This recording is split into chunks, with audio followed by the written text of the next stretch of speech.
Sugeng Dalu Rahayu, Rahayu dari Timur Bengawan.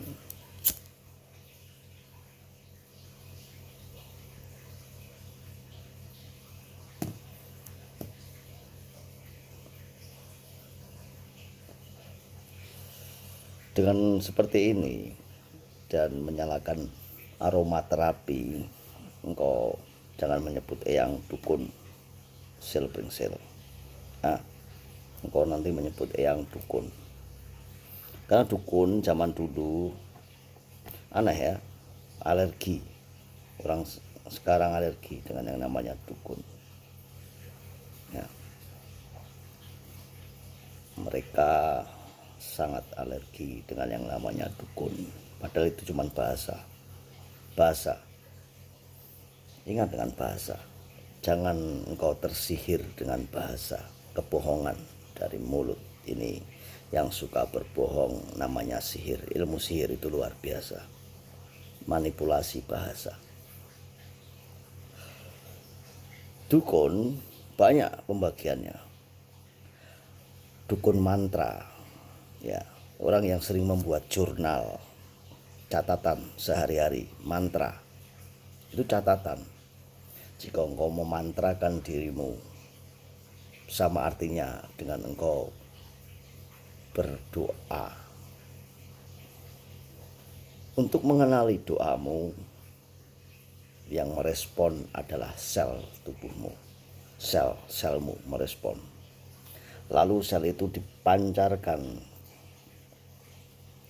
ke dalam otak. Nah, jaringan otakmu tidak akan mengalami evolusi lagi. Sudah final, seperti semesta. Sudah final evolusinya. Tidak akan ada mengalami evolusi. Sudah pas, tempatnya pas, matahari posisinya pas, semuanya pas. Cuman perputaran kecepatannya saja yang berbeda. Nah, saat ini perputaran kecepatan itu berarti perubahan dalam kesadaran. Jika engkau sil bringsel masih termanipulasi oleh yang namanya bahasa, engkau akan terjebak oleh sebuah politik.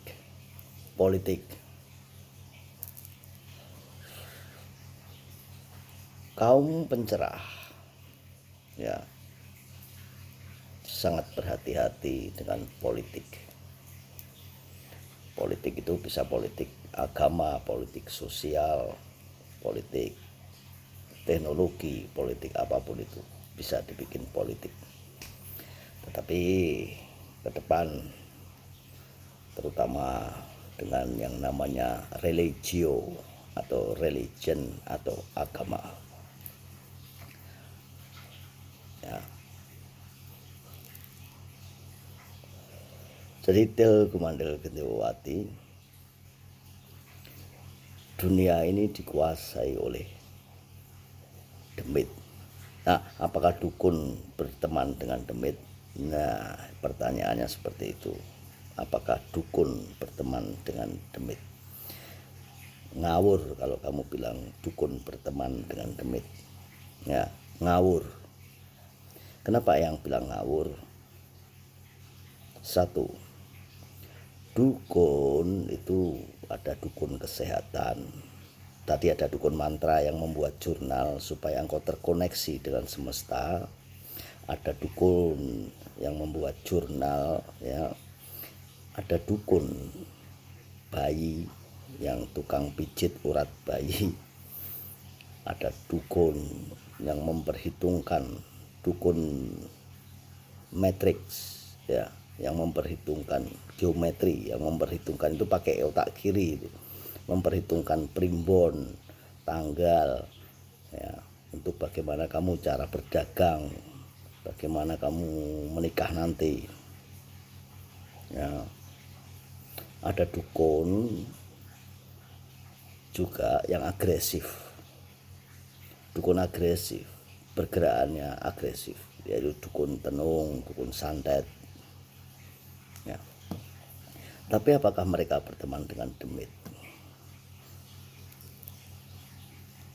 Nah, dukun kesehatan zaman dulu ada yang nyupit, ya, ada yang apa itu dipanggil juga dukun supit. Nah, apakah mereka berhubungan dengan demit? Sekarang yang tanya padamu, apakah mereka berhubungan dengan demit? Itu murni logika, ya.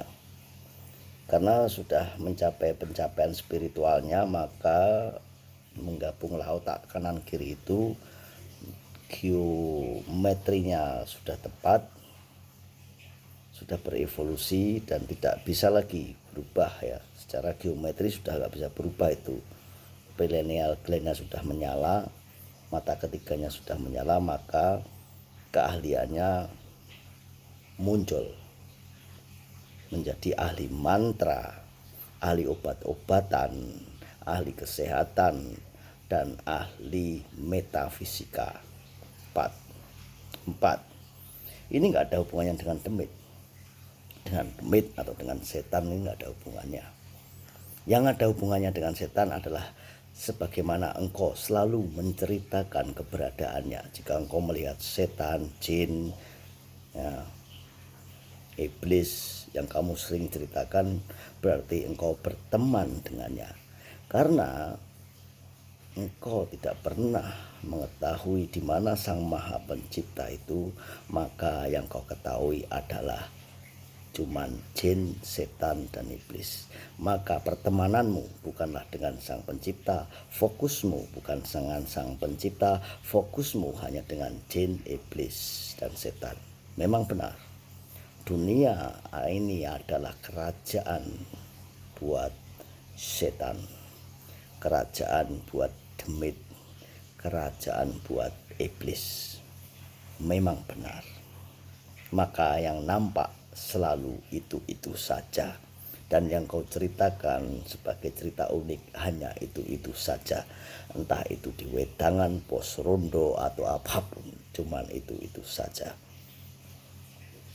Nah, ketika engkau mahir menceritakan keberadaannya, berarti engkau berteman dengannya, karena engkau selalu mengamati pergerakannya, mengamati anatominya, mengamati makan siang, makan malam, dan makan paginya. Sampai ini kau sebut makanannya dia super unik, bukan? Nah, Til Gumandil Gendewati, cucunya yang jadi bahasa itu harus kau pahami. Jangan asal memilih bahasa dan menghipnotismu, karena bahasa adalah sihir. Kebohongan adalah sihir. Sihir terbesar adalah kebohongan, fitnah. Memang benar yang katakan dunia ini rajanya adalah setan, karena Sang Maha Pencipta tidak pernah tampak, maka inilah kerajaan baginya, ya. Lalu engkau Til Gumandil dan Silpringsil ini berperang melawan dia. Engkau berperang melawan siapa? Melawan dia. Dia yang penuh keserakahan, dia yang selalu, ya, melawan dia. Nah, yang terpengaruh adalah jiwamu. Maka yang mampu melawan dia bukan Sang Maha Pencipta, tapi dirimu sendirilah yang melawan dia. Engkau mau berteman dengan dia atau engkau mau melawannya? Jika engkau berteman dia, maka ceritakanlah setiap harimu tentang kehebatannya dia. Karena engkau tahu anatominya, karena engkau tahu seluk-beluk tentang dia. Jika yang secara pribadi Eyang tidak tahu apa itu jin, setan, dan iblis. Yang Eyang tahu adalah Eyang dijatuhkan atau dimunculkan dari bumi ini untuk sebuah reinkarnasi kemanusiaan. Kemanusiaan artinya adalah kebaikan. Kebaikan artinya memberitakan kebaikan, itu adalah tugasnya malaikat. Tetapi Eyang juga bisa memberitakan kebaikan. Begitu juga dengan dirimu, dimunculkan berinkarnasi untuk kemanusiaan. Maka yang sangat setuju denganmu, Til Kumandil Gendewati, engkaulah pejalan itu.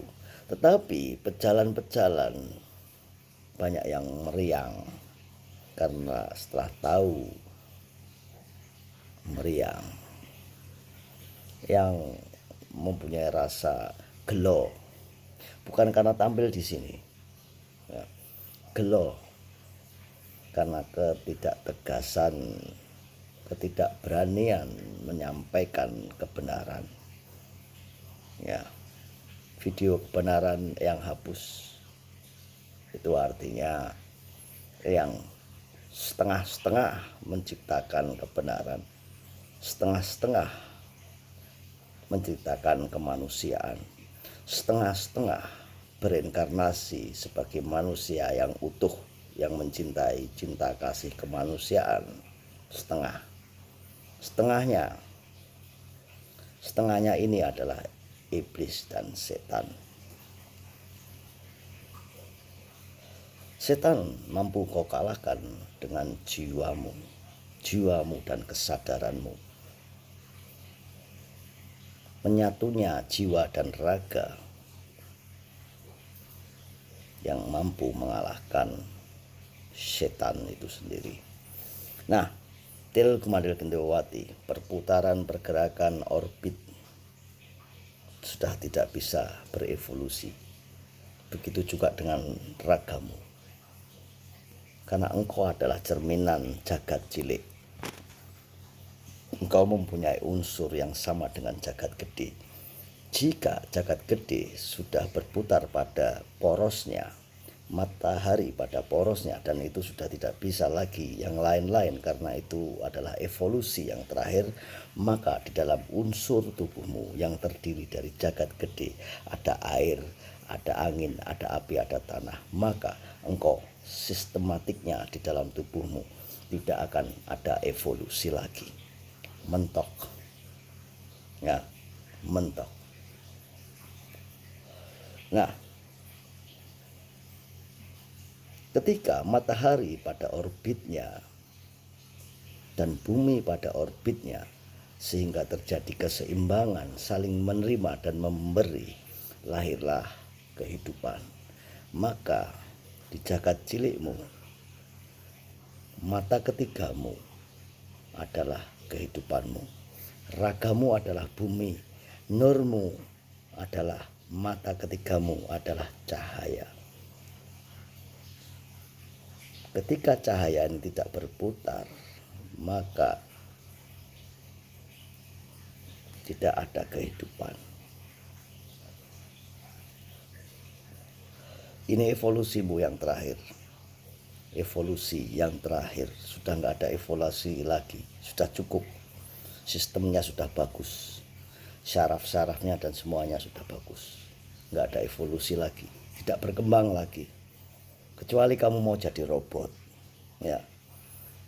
Nah, ketika tidak ada evolusi lagi, maka menciptakan ini kotak ini, jiwamu dipindah di sana. Ini evolusi lagi. Ya. Maka ketika itu evolusi lagi ditaruh di sini, maka tidak ada keseimbangan, kerusakan yang akan terjadi. Ya, energi angin.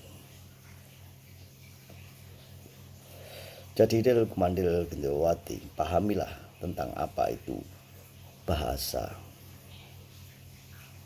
Ya, kiranya dari yang tentang sang kinasih, apakah dukun atau bukan.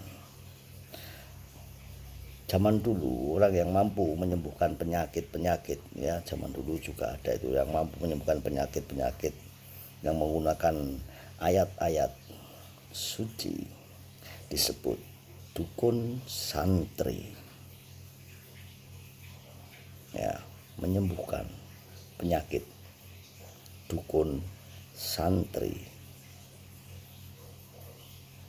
Nah, buatlah jurnal harian dengan mantra samadhi supaya terbebas dari penyakit bahasa dan menjadi munculnya reinkarnasi kemanusiaan. Itulah tugasmu, Tel Kumandel Gentiwati. Semakin dekat yang ingatkan padamu, semakin dekat bulan 2 akan datang. War wer war dar der dor zuku zuku zuk kakiku